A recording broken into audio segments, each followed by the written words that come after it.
এবারে খেলা হবে। আমরা প্রথমেই শুরু করব মানব জীবনের সব থেকে গুরুত্বপূর্ণ যে জিনিসটা, যেটা ছাড়া মানুষ কখনোই পৃথিবীতে বসবাস করতে পারতো না, মহাশূন্যে ভাসতো। সেটা হলো কি? পাত। পাত। চলেন চলে যাই এর ভূমিকায়। ভূমিকা: পাকস্থলীতে লুকিয়ে থাকা বায়ু যে প্রক্রিয়ায় বায়ুপথ হতে নির্গত হয় তাকেই পাত বলে। মানব জাতির জন্য অতীব জরুরি পাত একটি পন্থা। পৃথিবীতে সভ্যতার ইতিহাসে এমন কোন বাপের বেটা কিংবা বেটি নাই যে পারে না।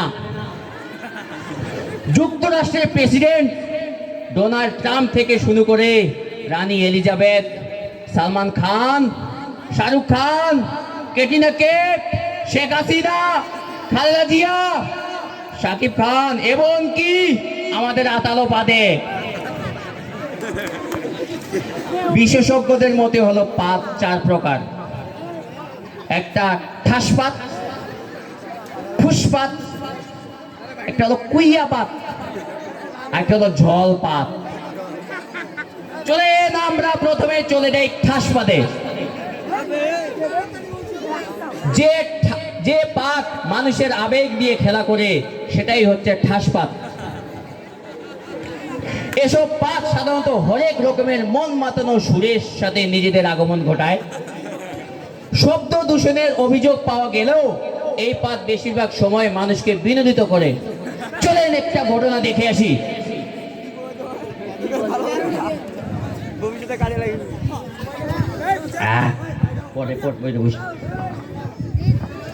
পড়ালেখা শুরু কর।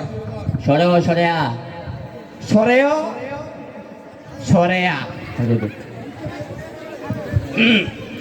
বন্ধু পড়ে ভালো ভালো করে পড়ে। আচ্ছা ঠিক আছে, মনে না সমস্যা বন্ধু? না কিছু নাই, এই হ্যাঁ পড়াচু বন্ধু ফোন নিয়েছি নাকি তুই? না বন্ধু ফোন তো নিয়ে আইসো নাই কেন? বেঞ্চটা না কাঁপেছে কেন বা? কাঁপেছে? হ্যাঁ রে। ও তাইলে মনে হয় ভূমিকম্প গেল, মনে হয় ভূমিকম্প। এই সময় ভূমিকম্প হয় নাকি রে? ভূমিকম্পের কথা কই না, যে কোনো সময় যাওয়া পারে। এই হলো ঠাসপাত। চলেন এবার আমরা আরেকটা পাতে চলে যাই, সেটা হলো আমাদের ফুসপাত।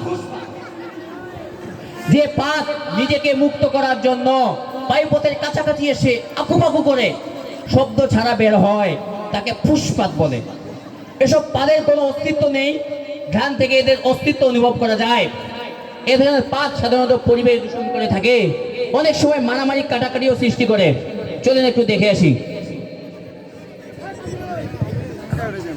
বন্ধু 3 দিন তোর বাড়িতে গেলাম, দেখা পাইলাম না। বন্ধু 3 দিন, বন্ধু 3 দিন।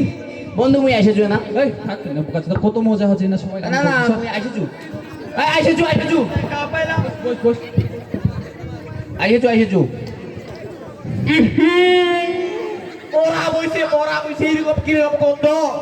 একে পালি রে, তুই পালিছি? না মুই পালো নাই। এই হলি ফুসপাত। ফুসপাতের আরেকটা হলো বিশেষ গুণ আছে, সেটা হলি কই? এই যে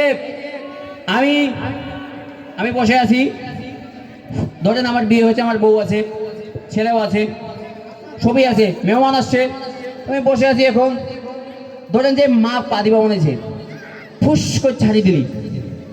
এখন মেহমান করছে কিবা গন্ধ আছে, এখন হলি মা কবি ছোয়াটায় পা দিছে, এই ছোয়াটারে কাম ছয়টায় পা দিছে। ছল কবি না মুই পালো নাই, কই তুইও পা দিছি, দাবড়াই ওকে প্রমাণ করাবি যে ছলে পা দিছে। ছল খালি বইতে কবি হে মুইয়ে পা দিছু। তারপরে এবার কুইয়া পাত, এটার ওপর নাম হলো চোরা পাত। এটা লম্বা সময় ধরে পায়খানা আটকে রাখার পরের পাত। হিরোশিমার বোমার চাইতেও ভয়ঙ্কর এই পাত। মানুষের ভিড়ে এটা দিয়ে ধরা খেলে খুনের মামলায় আসামি হয়ে যাওয়ার সম্ভাবনা 100%। এবারে জলপাত, বিশেষত ডাইরিয়ার সময় এই পাত হয়ে থাকে, তবে বিভিন্ন অনুষ্ঠানের খাওয়ার পরেও এই সমস্যার সম্মুখীন হয়ে থাকে অনেক মানুষ। চলাফেরা করা, উঠা বসা করা, এমনকি পা দেওয়া খুবই ঝুঁকিপূর্ণ। কারণ যে কোনো একটা কন্ট্রোলে না রাখতে পারলে কখন যে হলুদ তরকারি ঝোল দিয়ে পেট মাখামাখি হয়ে যায় তা বোঝা বড় কঠিন। এর শব্দ ফ্যাট ফ্যাট ফ্যাট ফ্যাট, এসব হলো পাদ। মানুষ এভাবেই পাদে। তো এই হলো পাদের নমুনা। ভাল লাগলো।